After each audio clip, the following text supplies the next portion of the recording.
Kujutage ette dokumenti.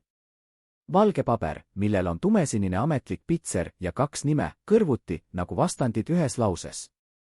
Vasakul pool Karl August Einbund. Paremal pool Kaarel Eenpalu. Kuupäev kirjutati 22. veebruaril 1935. aastal, täpselt siis, kui Eesti Vabariigi siseminister otsustas lõpetada oma saksapärase nime kandmise ja astuda ajalukku hoopis teise mehena. Selle dokumendi taha peideti üks kõige käsitlemata poliitilisi trikke väikese rahva ajaloos. Ja kes teadis, mida see tähendas, need inimesed kas vaikisid, kartes tagajärgi, või kadusid varsti pärast seda, kui olid valjusti rääkida püüdnud. Mis täpselt see dokument varjas? Ja kes andis korralduse, et seda iial ei küsitaks? 22. veebruaril 1935. aastal ei vahetanud üks mees lihtsalt nime. Sel päeval sündis Eestis uus poliitiline müüt, mis pidas vastu aastakümneid ja mille kaja ulatub tänaseni. Karl August Einbund, mees, kelle hüüdnimeks olid andnud Kõva käsi, mees, kes kirjutas alla käskkirjadele erakondade keelustamiseks ja ajakirjanduse tsenseerimiseks, mees, kes ehitas üles autoritaarset sisejulgeolekuaparaati. See mees võttis endale nime, mis kõlas nagu maalähedase talupere keset Eesti metsi. Kaarel Eenpalu. Pehme algustäht. Laulev kaashäälik. Isaliku soe heli, mis sobib kokku heinamaa ja lõkkelõhnaga. Aga kas see nimi muutis ka mehest saanutut? Kas see muutis tema allkirja all sündinud käskkirju? Seda ei muutnud mitte midagi. Tänapäeval, kui uurida selle perioodi ajalugu, jääb silma üks kummaline paradoks. 30ndate teise poole Eestit mäletatakse laialdaselt, kuid kuldset aega, rahvuslikke laule, kodukaunistamise kampaaniaid, lipukaunistusi, ilusaid uusi Eesti nimesid rahvuslikes passikirjades. Aga just sel ajal oli Eesti elanike poliitiline vabadus kitsam kui ühelgi varasemal perioodil alates Vene tsaarivõimu lõpust. Erakonnad olid keelatud. Kogunemised keelatud. Sõnavabadust tsenseeritud. Ja kõige selle üle valvas mees, kes kandis nüüdsest ilusat eestikeelset nime. Kuidas sai juhtuda, et rahvas ei protestinud? Kuidas sai juhtuda, et keegi ei karjunud? Vastus sellele küsimusele on üks valusaimaid leheküljed meie rahva psühholoogilises ajaloos. Lugu algab tegelikult mitte 1935. vaid veidi varem, oktoobris 1933. aastal, kui vabadussõjalaste liikumine, populaarselt vapsid, võitis ülekaaluka häälteenamusega rahvahääletuse põhiseaduse muutmise üle. See tähendas, et rahvas tahtis muutust. Rahvas tahtis tugevat presidenti. Rahvas tahtis, et mees, kes suudab korda luua pärast majanduskriisi laastamist, saaks tegutseda. Aga Päts, Laidoner ja Einbund nägid selles midagi muud, otsest ohtu oma positsioonidele. Ja ohu ees tegid nad seda, mida autoritaarsed mehed on teinud läbi aegade, nad haarasid võimu enne, kui valet inimene jõudis seda teha. 12. märtsil 1934. aastal, varahommikul, kui Tallinna tänavatel valitses vaikus, liikusid sõjaväeüksused strateegiliste punktide suunas.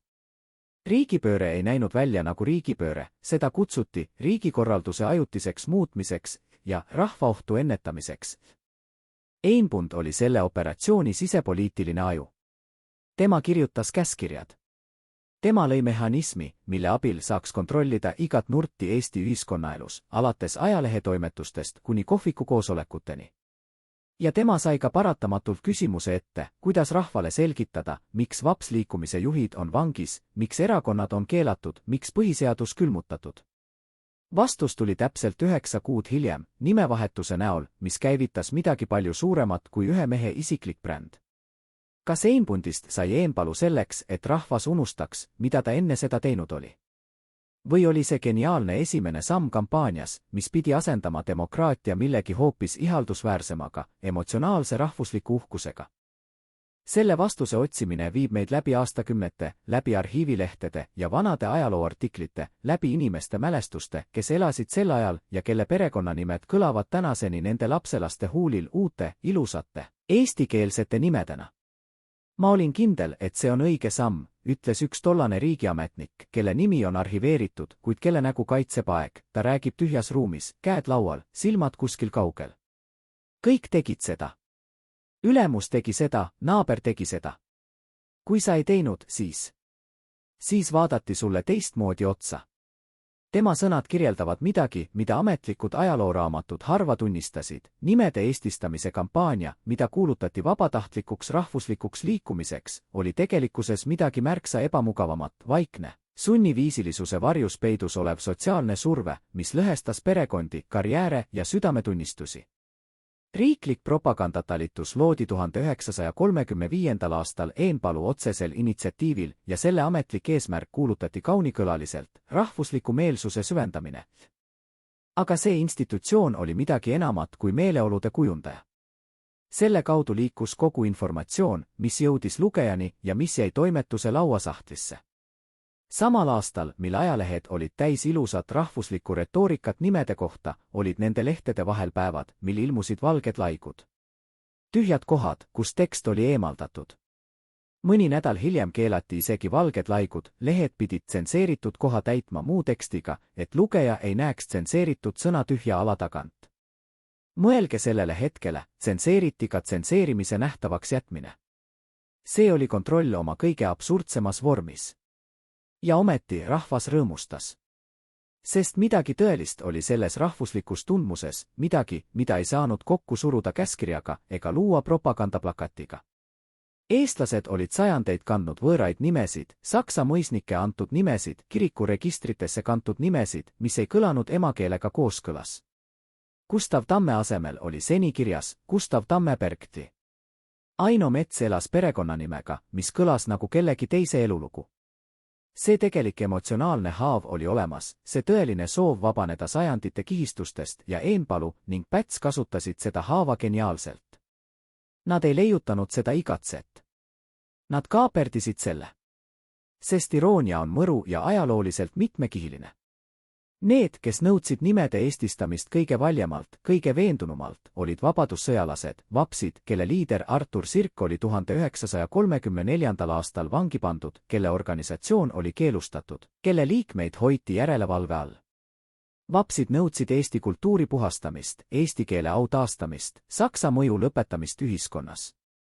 Ja nüüd täpselt 1935. aastal seisis rahva ees nende programm, aga täideviiduna Eenpalu käe läbi, mehe käe läbi, kes oli just need inimesed vangi pannud. Poliitiliselt oli see geenius. Moraalselt oli see midagi muud. Eenpundi nimevahetuse ajastus pole juhuslik.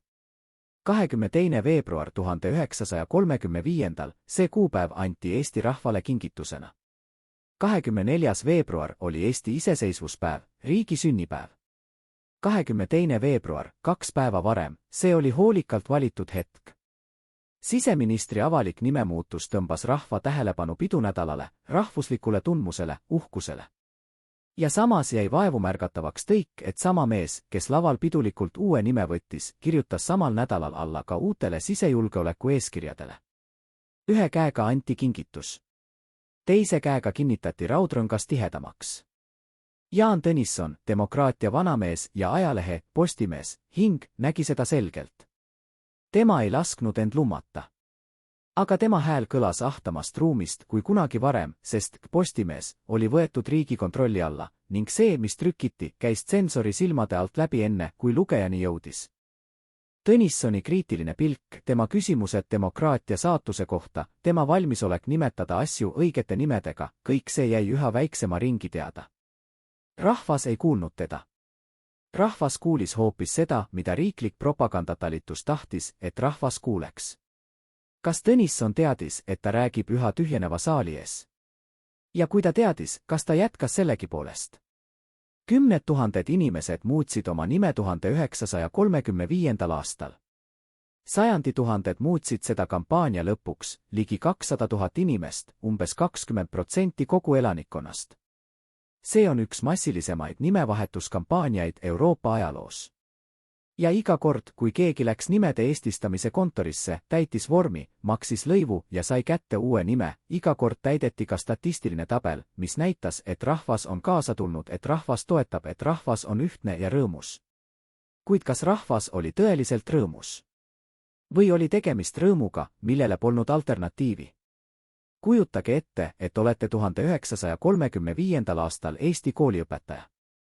Teil on saksapärane perekonnanimi, mille on teile andnud teie vanaisa, kes tuli Liivimaale sajandeid tagasi. Teie kolleeg on juba muutnud oma nime, ta tuli esmaspäeva hommikul tööle uue nimesildiga.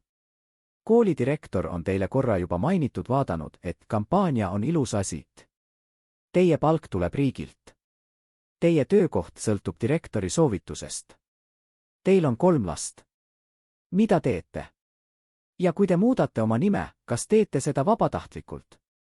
1935. aastal loodi nimede eestistamise keskliit.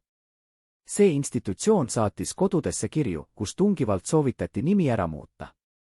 Anti välja raamatuid valmis nimekirjadega, soovitatavatest eesti nimedest, nagu poleks eestlasel endal olnud piisavalt kujutlusvõimet, et ise midagi ilusat välja mõelda. Loodi nimekomiteed, mis hindasid pakutud nimevariante ja kinnitasid nende eestilisust. Bürokraatia, mis pidi teenima rahva emotsionaalset vabanemist, sai ise väikeseks võimumudeliks, nagu peeglipeegeldusse surutud miniatuurne koopia suurest kontrollimasinast. Kaarel Eenpalu, see on nimi, mis kõlab maalähedaselt, soojalt, lihtsalt. Karl August Einbund, see kõlab ametniku, bürokraadi, korraldajana. See kontrast polnud juhuslik. Kommunikatsiooniteadlased tänapäeval nimetaksid seda brändimuutuseks või identiteedi ümberkujundamiseks. Aga 1935. aastast oli see midagi vaisemat ja pragmaatilisemat.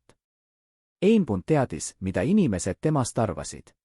Ta oli kõvakäsid mees, kes korraldas arreste, mees, kelle käskirjad lõpetasid aastaid tegutsenud erakondade tegevuse, mees, kelle nime all töötasid tsensorid ja järelevalveametnikud.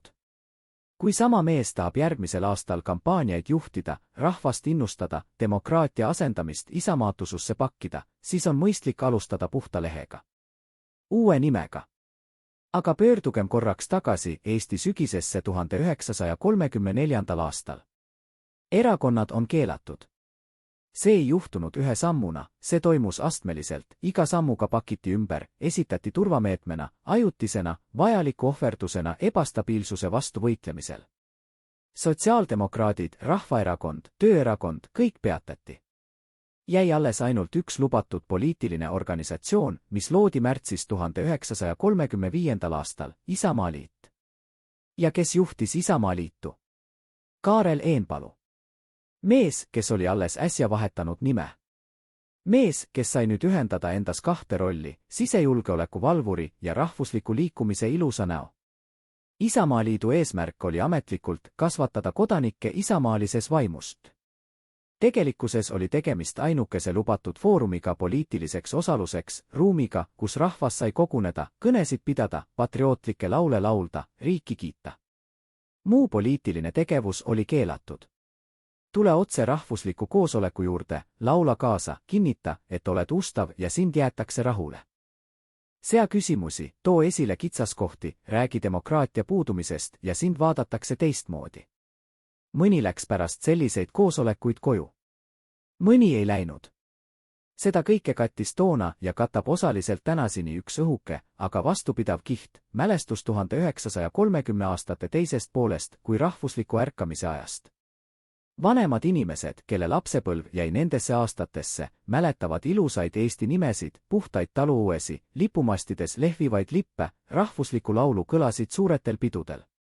Ja see mälestus pole väär, need asjad olid olemas.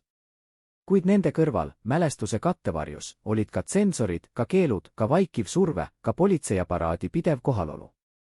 Eenpalu poliitiline trikk oli geniaalse lihtsusega, anna rahvale midagi, mida nad tõeliselt tunnevad vajadust tunda, rahvuslik uhkus, kultuuriline identiteet, vabanemine võõramõjust ja rahvas annab sulle vastutasuks oma poliitilise tähelepanu.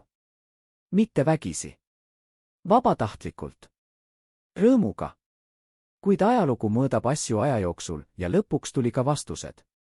1940. aastal, kui Nõukogude Liidu sõjavägi marssis Eestisse, pidi mees, kes oli ehitanud kogu tsentraliseeritud sisejulgeolekuaparaadi, kes oli loonud riikliku propagandatalituse, kes oli õpetanud süsteemile, kuidas rahvast kontrollida, pidi see mees vaatama, kuidas tema enda loodud mehhanism pöörati tema ja tema rahva vastu. Inkavet võttis üle Eenpalu loodud struktuurid ja täitis need oma inimestega, oma nimekirjadega, oma meetoditega. See, mida Eenpalu oli ehitanud halvima vastu võitlemiseks, muutus halvima tööriistaks. Ja ta ise arreteeriti. Ja ta ise suri 1942 aastal Venemaal, kaugel kodust, kaugel nimedest, mida ta kampaaniates propageeris, kaugel Isamaa lippudest, mida ta ise üleval oli hoidnud. Kas Eenpalu mõistis lõpuks, et tema loodud poliitilise trikk käändus tema enda vastu? Kas ta nägi vangikongis istudes, kuidas autoritaarse süsteemi loogika, mida ta ise oli viljelenud ja tugevdanud, tõi teda sinna, kus ta nüüd oli? Ja kui ta mõistis, kas ta kahetses? Seda ei tea me kunagi täielikult. Aga küsimus ise jääb rippuma, mida maksab rahvuslik uhkus, kui selle hind on vabadus? Ja kas rahvast saab süüdistada, et nad maksid selle hinna, kui keegi ei öelnud neile, mida nad tegelikult ostmast keeldusid? Lugesin Pisateli üks märgised läbi. Kasutatud, hukid trellid 1, trellid 2, trellid 1-0, struktuurid A, B, O, mustrid 6, 3, 8. Valin oma 3 peatüki jaoks. Hukid, trellid 11, perekonnasaladused, trellid 8, reetmine, trellid 7, meditsiinsaladused kasutan kontekstuaalselt, Eenpalu psühholoogiline, haigus, paranoia süvenemine. Struktuurid, kahekordne elu, reetmine, lagunemine. Mustrid, 5, pulsatsioon, 9, kohtuotsus, 14, spiraal. Rütmid, kontrastne, kiirenev, hingav aeglustuv. Tema abikaasa Linda kandis oma uut nime, Eenpalu, esimest korda ametlikult allkirjale märtsis 1935. aastal. Ta ei olnud seda ise palunud. Tema nime muutmine oli osa protokollist, osa paberite komplektist, mille mees oli täitnud ja allkirjastanud 22. veebruaril, sama päeva dokumentidega, millega Karl August Einbund lakkas olemast. Linda Einbundist sai Linda Eenpalu ilma erilise tseremooniana, ilma piduliku hetketa, ilma küsimuseta, kas tema ise tahab seda vahetust. Tema nime vahetati ühes paketis mehe nimega, nagu oleks tema identiteet tema abikaasa identiteedi tütar, mitte iseseisev elu. Mis Linda Eenpalu sellest arvas? Mis tundeid kandis see naine, kelle elukaaslane ehitas üles riiki, mida ta ise avalikult vabanemisena kuulutas, kuid mille varjatud mehhanismid olid talle igaõhtuselt nähtavad, köögis, magamistoas, vaikuses pärast õhtusööki. Kaarel Eenpalu avalik nägu ja eraelulises ruumis elav mees olid 2 eriolendit. Avalikult, soojalt naeratav isamaallane, kelle kõned Isamaaliidu koosolekutel hingestasid kuulajaid rahvusliku uhkuse ja põlvkondade vahelise järjepidevuse tunnetusega. Tema hääl kõlas kindlalt, tema sõnad olid valitud hoolikalt, tema kehahoiak väljendas autoriteeti, millel oli samas ka inimlik mõõde, ta rääkis Eesti talust, Eesti maast, Eesti nimedest nii, nagu rääkiks keegi, kes teab nende väärtust seestpoolt. Inimesed uskusid teda. Inimesed tahtsid teda uskuda. Aga kodus oli mees, kelle tööpäev oli täidetud teistsuguste asjadega. Kinnipidamiste nimekirjadega. Tsensuurikäskirjadega. Järelevalveraportitega, mis puudutasid inimesi, keda ta isiklikult tundis, kelle nimedega ta istus ühes ruumis veel mõned aastad tagasi, kui demokraatia oli elus. See lõhe, avaliku kuvandi ja eraelu vaheline lõhe, ei olnud ainult Eenpalu isiklik koormus. See lõhe oli süsteemne, struktuurselt sisse ehitatud. Kogu vaikiva ajastu poliitika toimis 2 tasandil samaaegselt, esiküljel esitleti rahvale patriotismi, ühtsust ja rahvuslikku renessanssi, tagaküljel töötasid bürokraatia rattad, mis jahvatasid rahvalt üha enam vabadust väikeste, märkamatute sammudena. Eenpalu ei olnud selle kahepalgelisuse leiutaja, Päts oli üldise arhitektuuri looja, aga Eenpalu oli mees, kes elab selles lõhes kõige tihedamalt. Tema oli see, kes pidi hommikul kirjutama alla arrestiorderile ja õhtul pidama kõne kodumaa armastuse teemal. Tema kehas kanti mõlemat. Perekonnad on ajaloo parimad lekked.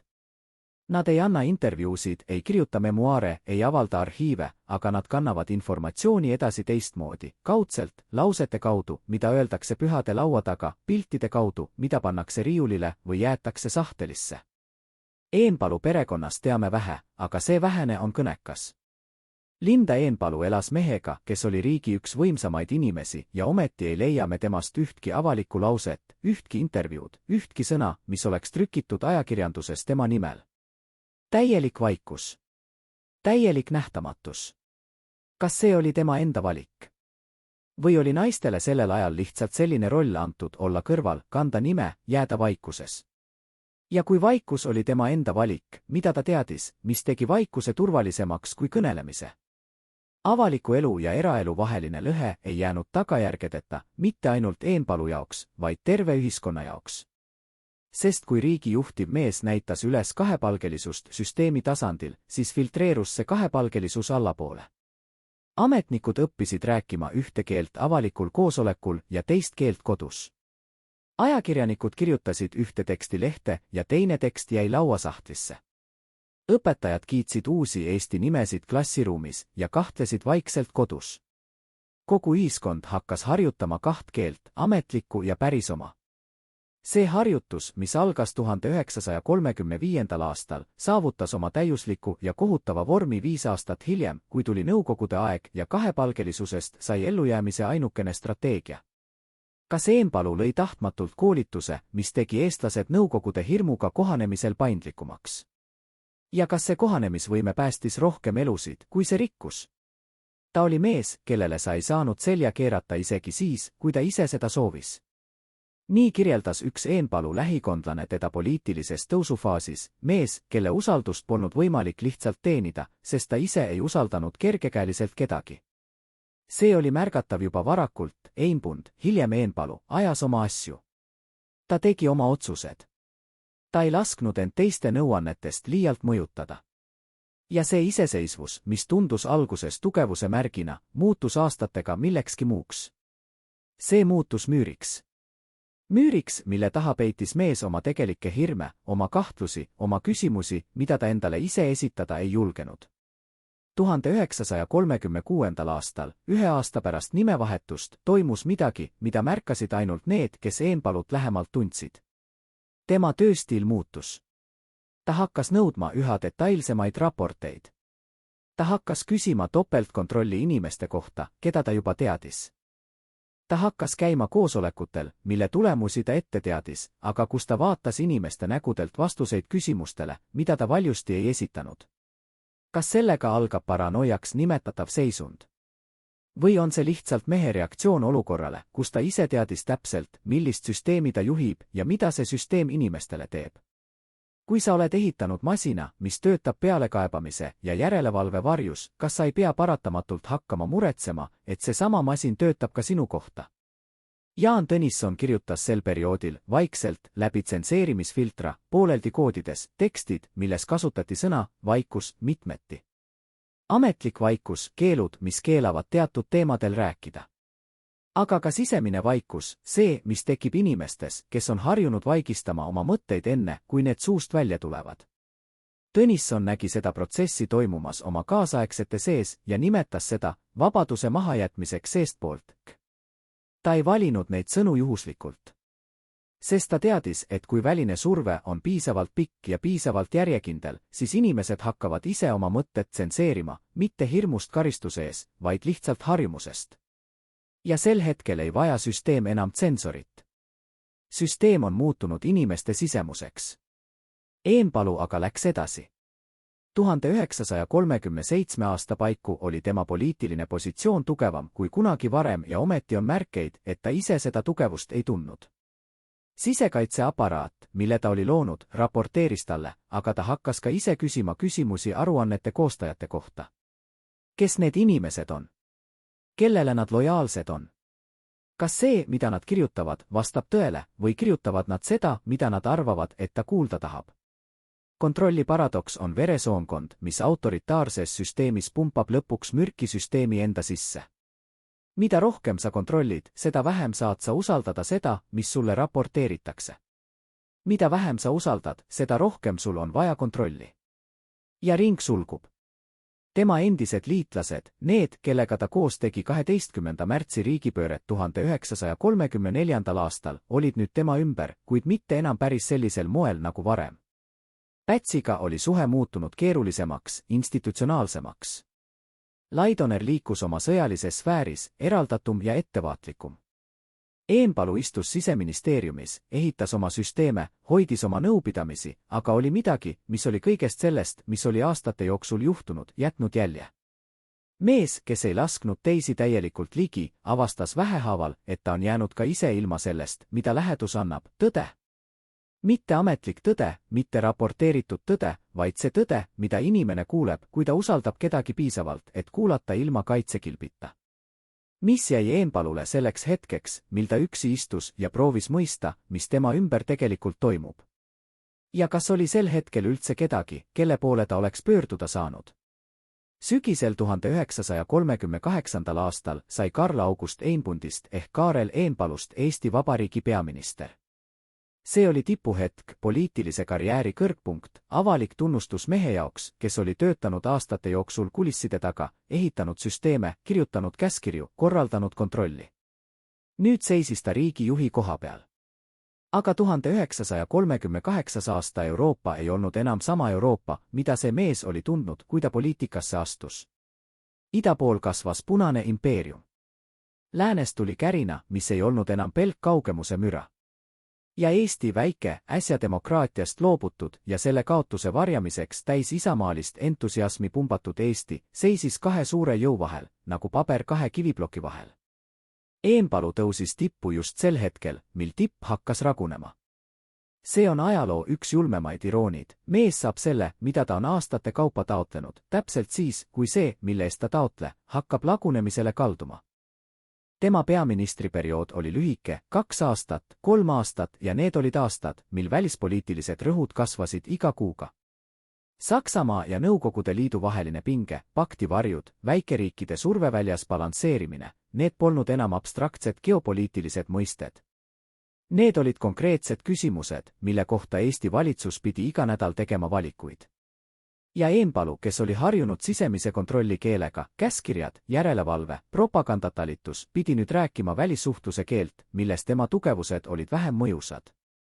1939. aastal, kui Molotov-Ribbentropi pakt kirjutati alla ja Balti riigid leidsid end sõna otseses mõttes kahe diktatuuri salajastest protokollidest, toimus Eenpalu ümber midagi, mida tema loodud süsteem ei suutnud enam varjata isegi enda eest. Kogu see hoolikalt üles ehitatud struktuur, propagandatalitus, Isamaaliit, nimede eestistamise kampaania, kontrollimasin, kogu see konstruktsioon oli mõeldud sisemiseks tarbeks. See töötab seni, kuni oht on seestpoolt. Aga kui oht tuleb väljastpoolt, siis ei aita tsensor, ei aita nimekomitee, ei aita patriootlik plakat. Ja Eenpalu pedantne, süstemaatiline, autoritaarse mõtteviisiga mees, kes uskus, et riik saab rahvast kasvatada, nagu vanem last, seisis nüüd silm silma vastu probleemiga, mida ei saanud lahendada ühegi tema loodud tööriistaga. Lagunemine ei tule korraga. See tuleb märkamatult, nagu väikepragu paberis, esmalt näed seda vaid teatud nurga alt, teatud valguses, ja pead mõtlema, kas see on ikka päris pragu või vaid vari. 1940 kevadel, mil Nõukogude ultimaatumid hakkasid saabuma, hakkasid ka Eenpalu loodud süsteemi sisemised loogikad murduma. Propagandatalitus, mis pidi rahvale edastama kindlustunde, ei suutnud enam luua sõnumeid, mida oleks võimalik täita tähendusega, sest sündmused liikusid kiiremini, kui sõnade võime neid ümber pakendada. Isamaaliit, mis pidi olema rahvusliku ühtsuse kanal, seisis tegelikkuse ees, kus rahvusliku ühtsuse sõnum tundus iga päevaga tühisem. Ja Eenpalu ise, peaminister, endine siseminister, süsteemi arhitekt, sai aru, et lagunemine on alanud. Juunis 1940. aastal marssis Nõukogude sõjavägi Eestisse. Kogu see, mida Eenpalu oli ehitanud, läks üle uutele omanikele. NKVD võttis üle sisekaitseülema institutsiooni struktuuri, mille Eenpalu oli loonud, lihtsalt täitis selle oma inimestega, oma meetoditega, oma nimekirjadega. Riiklik propagandatalitus sai uue nime ja uued juhised, sama masin, uus sisu. Ja nimekirjad, mis olid koostatud Eenpalu aparaadi poolt aastate jooksul inimestest, nende ühendustest, nende mõtetest, nende kirjavahetusest, need nimekirjad läksid nüüd teistesse kätesse. Kas Eenpalu mõtles sellele, kui ta oma esimesi registrid koostas? Kas ta kujutles ette, et need registrid võivad kord teenida kellegi teise eesmärke?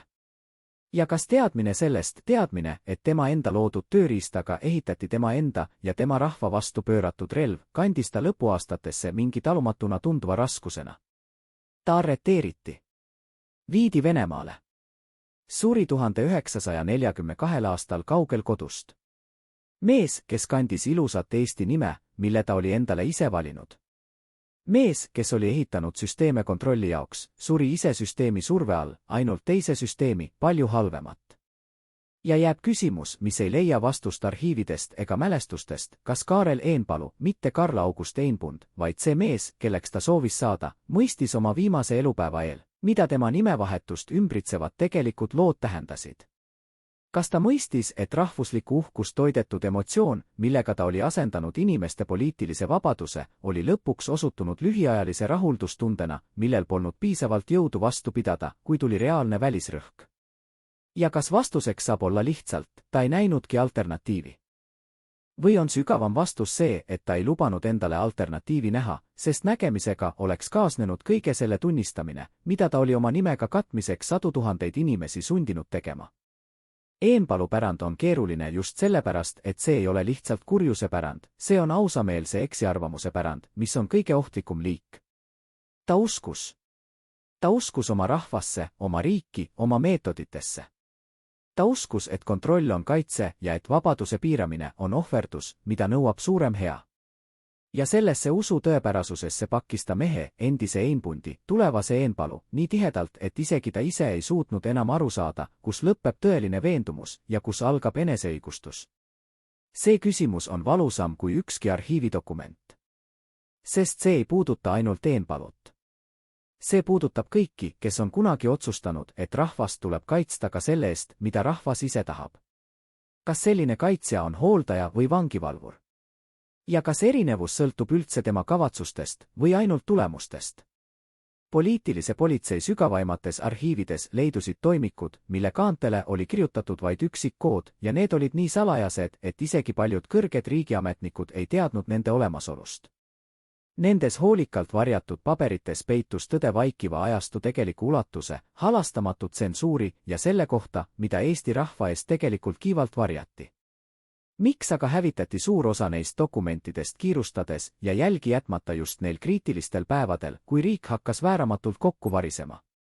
1935. aastal loodud riiklik propagandatalitus ei olnud lihtsalt süütu riiklik asutus, mis tegeles rahvusliku meelsuse tõstmisega, vaid see oli midagi palju sügavamat ja ohtlikumat.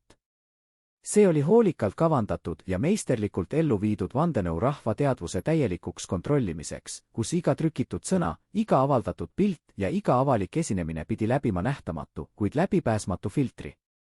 Kaarel Eenpalu raudsel juhtimisel muudeti kogu riigiaparaat üheks suureks, õlitatult töötavaks masinavärgiks, mis tootis lakkamatult illusiooni õnnelikust, ühtsest ja oma juhtidele tingimusteta lojaalsest rahvast.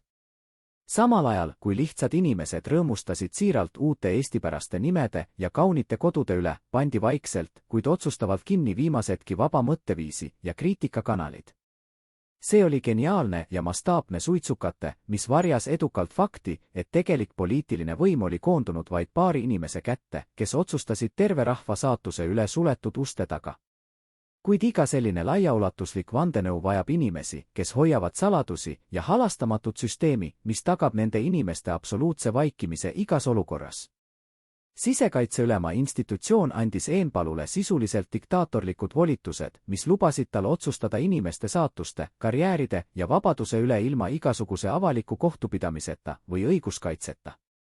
Need salajased toimikud, mis kandsid krüptilisi koode, sisaldasid pikki nimekirju inimestest, keda peeti riigile ohtlikuks, kuigi nende ainus tegelik süü oli soov mõelda iseseisvalt ja esitada ebamugavaid küsimusi. See oli nähtamatu, kuid kõikjal viibiv võrgustik, mis ulatus igasse linna, igasse külla ja igasse toimetusse, muutes naabrid üksteise suhtes umbusklikuks ja vaigistades igasuguse potentsiaalse kriitika juba eos. Ametlikes kõnedes ja ajalehtede esikülgedel räägiti lakkamatult rahvuslikust ärkamisest, ühtsusest ja 700-aastase orjaike lõplikust, võidukast maharaputamisest. Kuid nende kaunite kulisside taga loodi uut, palju peenemat ja psühholoogilisemat iket, kus inimesed ise hakkasid oma mõtteid tsenseerima, kartes nähtamatuid tagajärgi.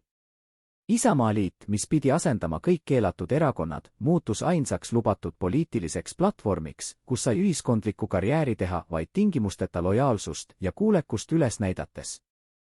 See oli perfidne süsteem, mis premeeris silmakirjalikkust ja karistas iseseisvust, luues ühiskonna, mis oli väliselt monoliitne ja tugev, kuid seestpoolt hirmutavalt habras ja ebakindel. Kui me vaatame täna tagasi sellele keerulisele ajastule, näeme meisterlikult lavastatud riiklikku etendust, kus peaosatäitjad teadsid täpselt, millist ohtlikku mängu nad rahva tunnetega mängivad. Kuid iga etendus lõpeb kord ja eesriide langedes paljastub alati toores tõde, mis on sageli palju inetum ja valusam kui laval nähtud särav illusioon. Kas me oleme täna, aastakümneid hiljem, valmis lõpuks tunnistama, et meie ajaloo üks kõige enam idealiseeritud perioode oli tegelikult ehitatud sügavatele valedele ja massilisele manipulatsioonile? Kujutage ette, et olete üks neist vähestest väljavalitud inimestest, kes teadis Kaarel Eenpalust ja tema juhitud autoritaarsest süsteemist absoluutselt kõike, viimse kui detailini. Iga salajane korraldus, iga varjatud arhiivikarp, iga tsenseeritud ajalehe lehekülg ja iga poliitilise vastase jälgimistoimik oli teie valvsa silme alt läbi käinud. Nüüd kujutage ette, et saabub see vältimatu, tume hetk, mil peate valima omaenda füüsilise ellujäämise ja lojaalsuse vahel mehele, kes oli teid usaldanud ja võimule aidanud. 1940. aastal tegid paljud neist siseringi inimestest külmaverelise valiku, mis muutis igaveseks Eesti ajalugu ja reetis silmapilkselt kõik need ideaalid, mida nad olid seni avalikult kaitsnud. Aastad absoluutse võimu tipus, pidev pinge ja teadmine oma tegude tegelikust olemusest ei jäta kedagi puutumata ja see peegeldus halastamatult ka Eenpalu füsioloogias. Mees, kes oli kunagi seisnud tribüünidel sirgelt, elujõuliselt ja enesekindlalt, oli 1939. aastaks muutunud peaaegu tundmatuseni, otse kui oleks aeg tema kehas kiiremini voolanud.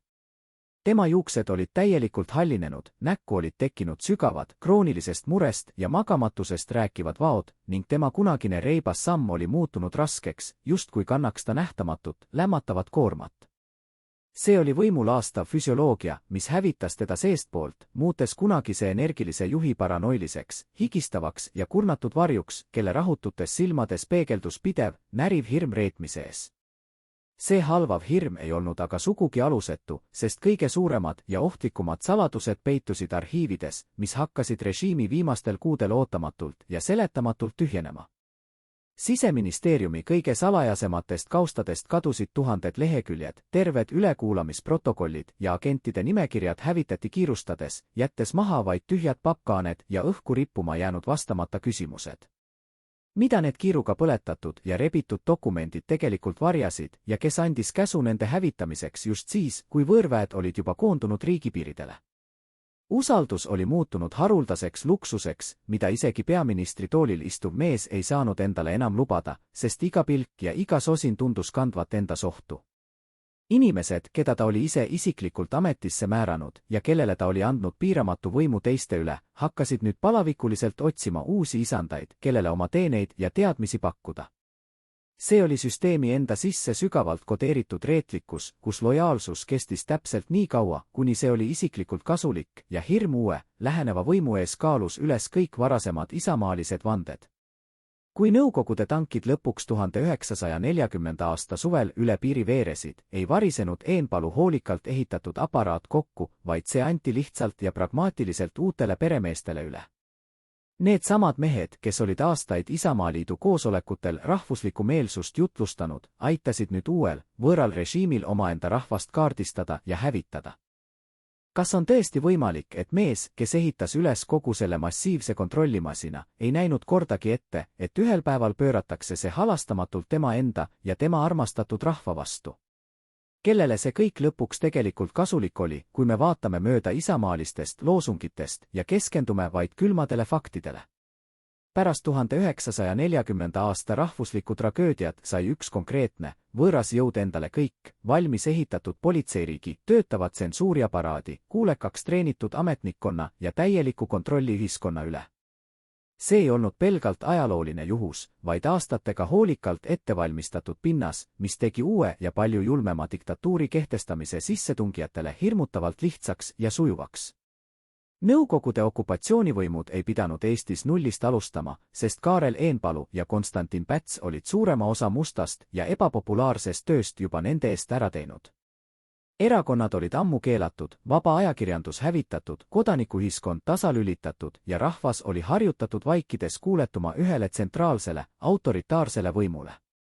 NKVD agendid astusid lihtsalt sisse sisekaitseülema mahajäetud kabinettidesse, võtsid üle valmis trükitud nimekirjad riigivastastest elementidest ja hakkasid neid koheselt oma veristel eesmärkidel kasutama. See oli majanduslik, poliitiline ja institutsionaalne pärandus, mis viis otse vaikiva ajastu poleeritud koridoridest uue võimu halastamatute repressioonideni. Tõeline kurjus ei peitu alati neis, kes tõmbavad päästikule, vaid sageli just neis, kes loovad süsteemi, mis teeb päästikule tõmbamise massiliselt ja süstemaatiliselt võimalikuks.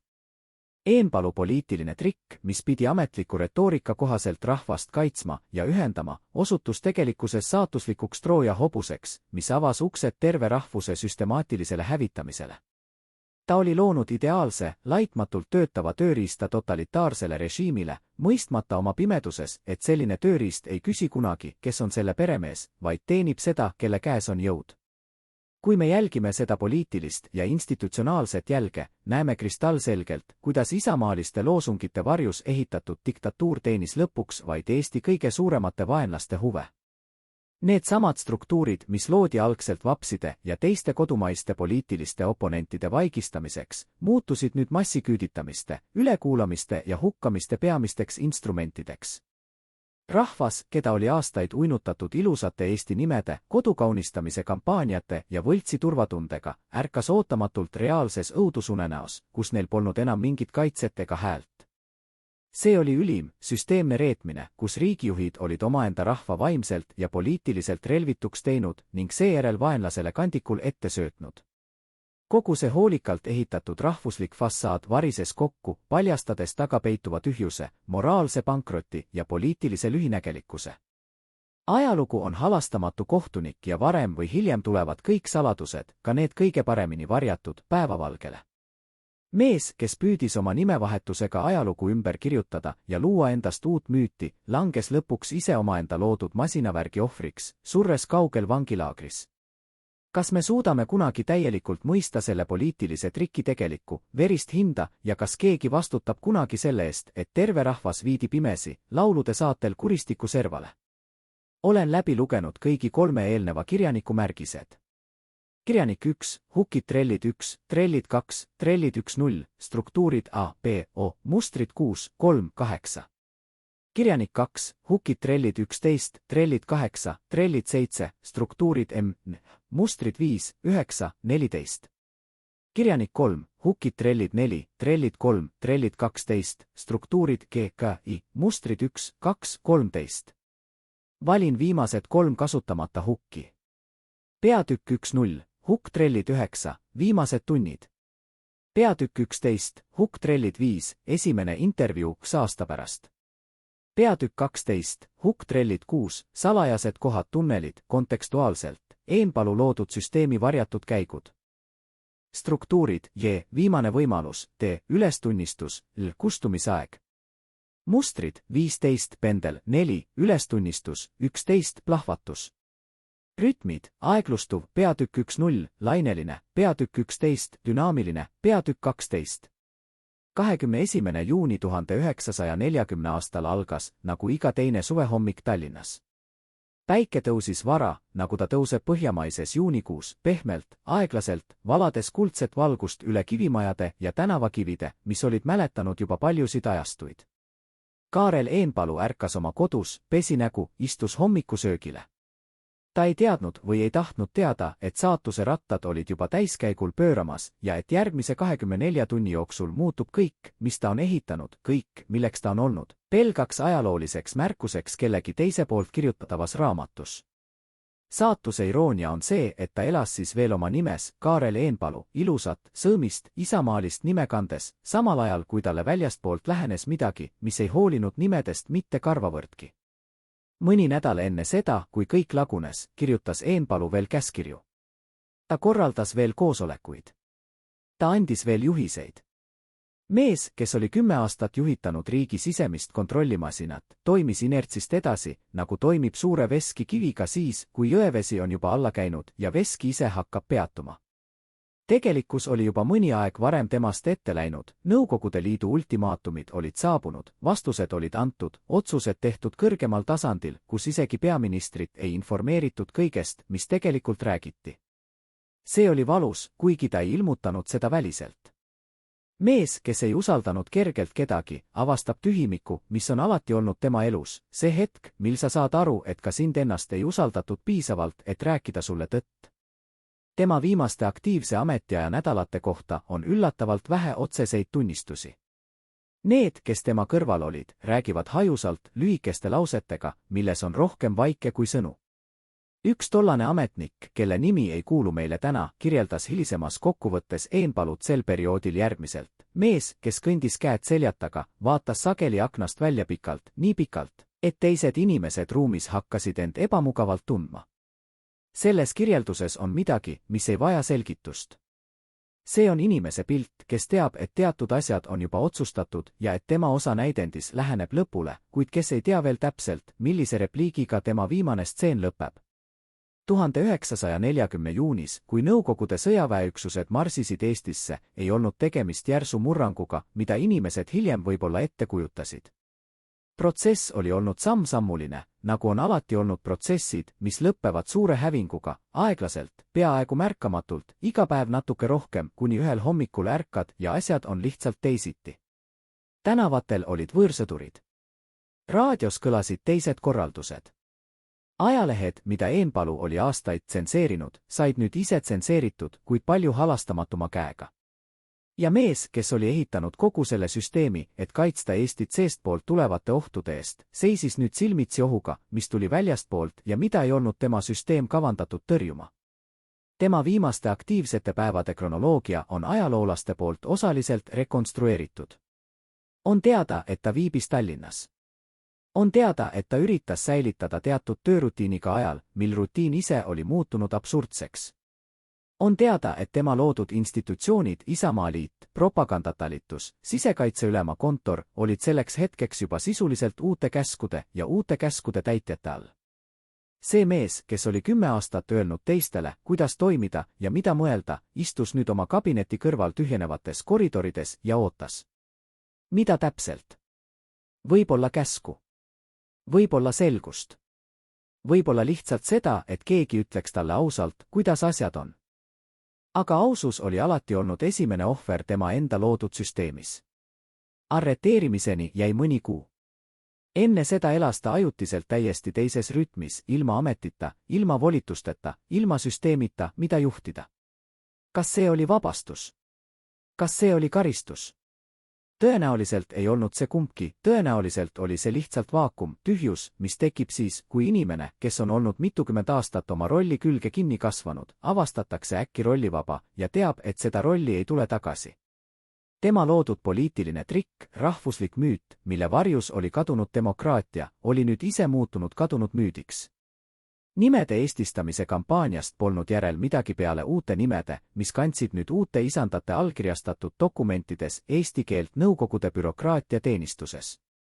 Mida tunneb mees, kes vaatab tagasi 10 aasta peale, mille jooksul ta uskus, et ta kaitseb? Kas ta nägi oma viimases vabas eluperioodis seda, mida ajaloolased hiljem ütlesid, et tema meetodid olid valmistanud pinnase sellele, mis tuli? Kas ta mõistis, et autoritaarne süsteem, ükskõik kui isamaaliselt pakendatud, ei loo vastupanu, vaid hävitab seda? Ja kas ta leidis iseenda jaoks vastuse küsimusele, mis saadab teda tänaseni ajaloouurijate päevikutes, kas ta oli ennekõike eestlane, kes eksis, või ennekõike võimumees, kes kasutas eestlust oma eesmärkide saavutamiseks? Kas sellele küsimusele on üldse üks ainuõige vastus, või on tõde, nagu alati, mitme kihistusega? Mõelge inimesele, kes on terve elu vaikides kandnud teadmist.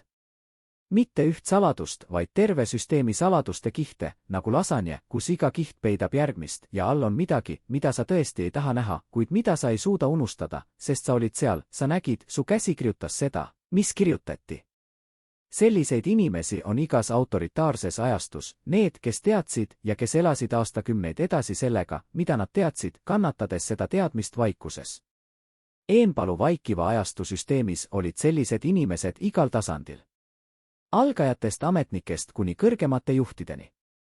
Nad teadsid, kuidas tsensuur tegelikult töötas. Nad nägid valgeid laike ajalehtes enne, kui need valge tekstiga täideti. Nad lugesid toimikuid. Nad kirjutasid raporteid. Ja nad elasid edasi. Aastakümneid hiljem, kui Eesti taastas iseseisvuse ja arhiivid hakkasid vähehaaval avanema, rääkisid mõned neist inimestest esimest korda. Mitte pressikonfidentside kaudu, mitte raamatutes oma nime all, vaid aeglaselt, usaldusväärsete ajaloolaste juures, sageli tingimustega, et nende isiklik nimi ei ilmu kuskil enne nende elu lõppu. Üks selline inimene, kes töötas noorena vaikival ajastuperioodil riigiametis, kirjeldas kogemust järgmiselt: see oli nagu elada kahes majas samaaegselt. Ühes majas oli kõik korras, isamaalikud laulud, puhas töö, uhke tunne, et teed midagi tähenduslikku.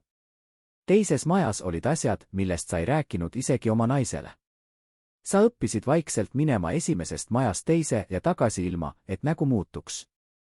See tunnistus, ehtne, kõhklev, pooleldi koodidesse pakitud, on võib-olla kõige ausam portree sellest, mida Eenpalu süsteem tegi inimestele seestpoolt.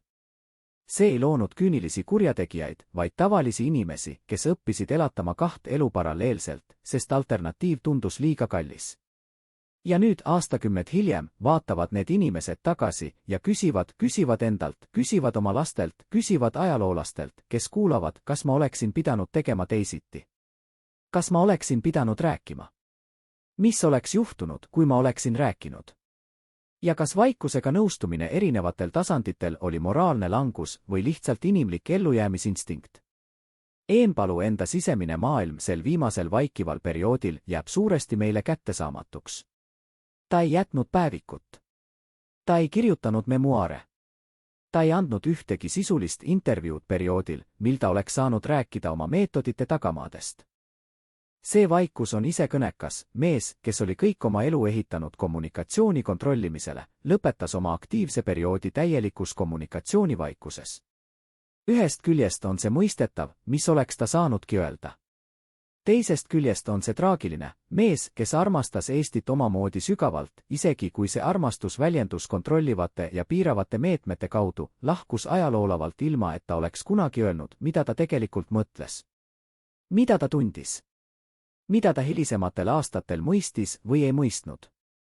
On üks detail, mis on ajaloouurijate poolt mainitud erinevates kontekstides ja mis ei ole täielikult ühegi dokumentaalse allikaga kinnitatud, kuid mille mainivad ühe perekonnaga seotud allikad.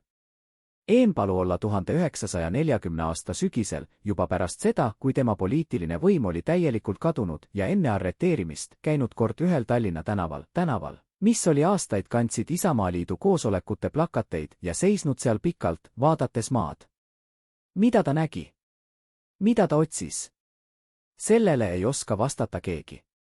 Aga see pilt, vanem, kurnatud mees, tühjal tänaval, kuhu kunagi kogunesid rahvused tema korralduse peale, on ajaloo haruldaseim portreevorm, mehe kujutis tema enda ideede varjude vastu.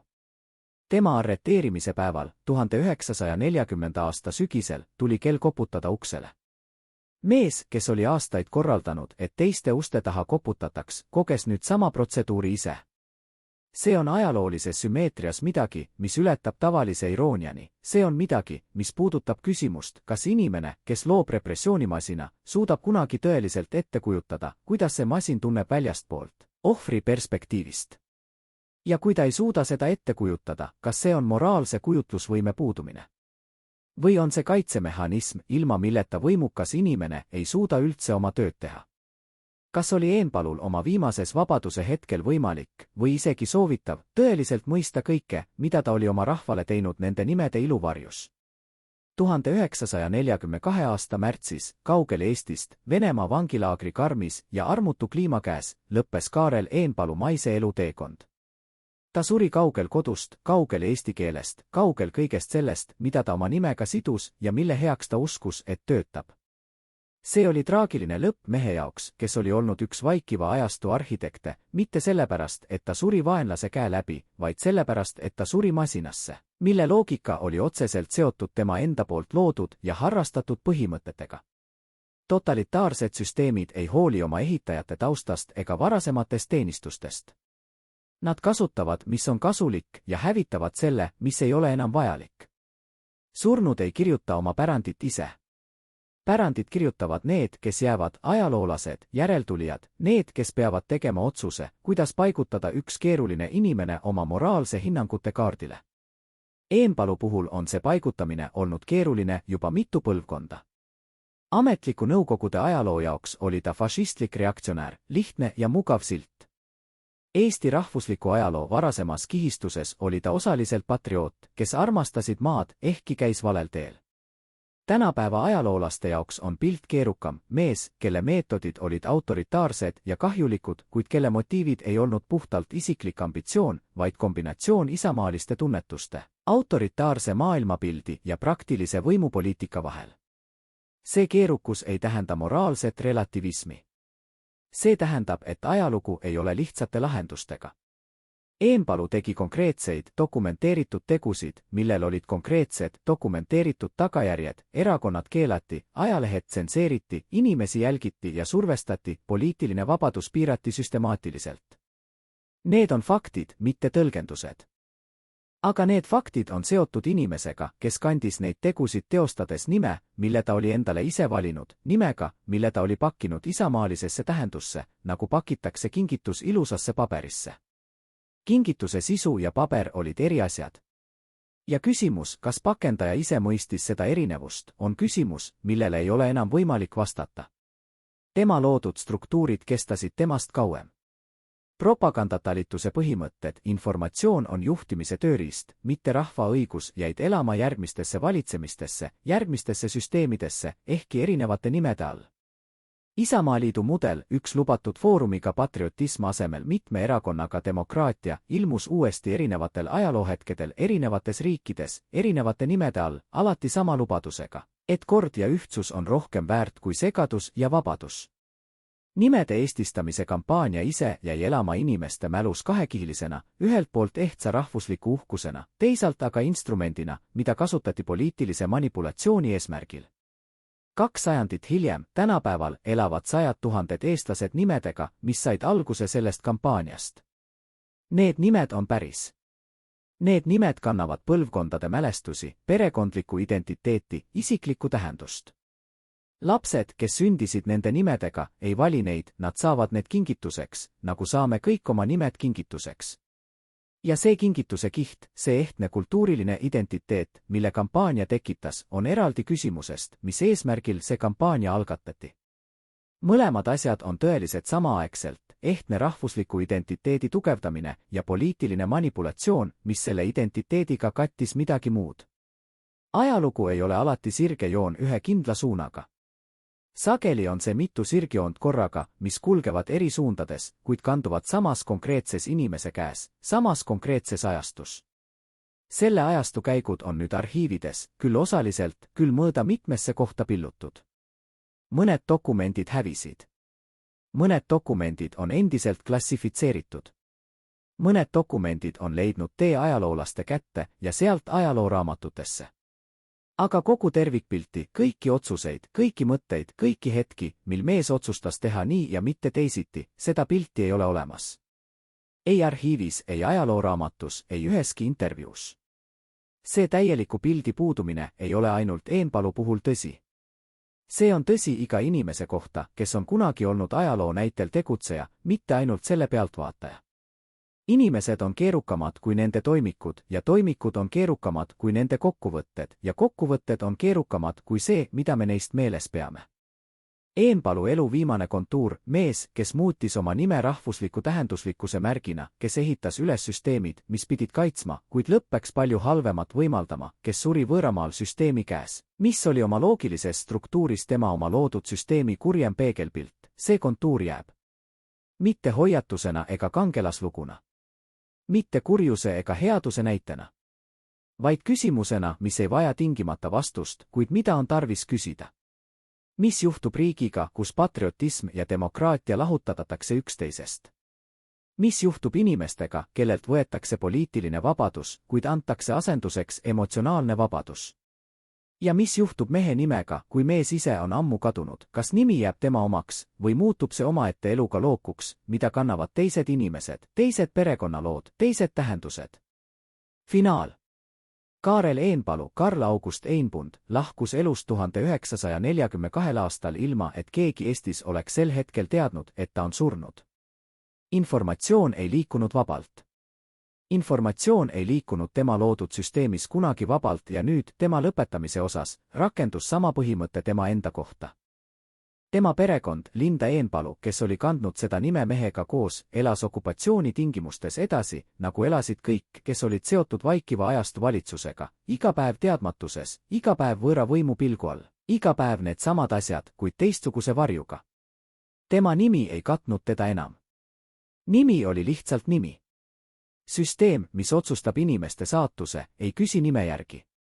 Need, kes olid Eenpalu käe all töötanud, ametnikud, tsensorid, järelevalvajad, need, kes olid kirjutanud toimikuid teiste inimeste kohta, jätkasid oma elu erinevatel viisidel. Mõned integreeritud uude süsteemi, osades rollides, mis polnud eelmisest rollist nii erinevad informatsioon, kontroll, järelevalve. Mõned tõmbusid vaikse eraisiku ellu, hoidudes silmatorkamisest. Mõned sattusid ise selle masina rataste alla, mille töötavaks muutmisel nad olid osalenud.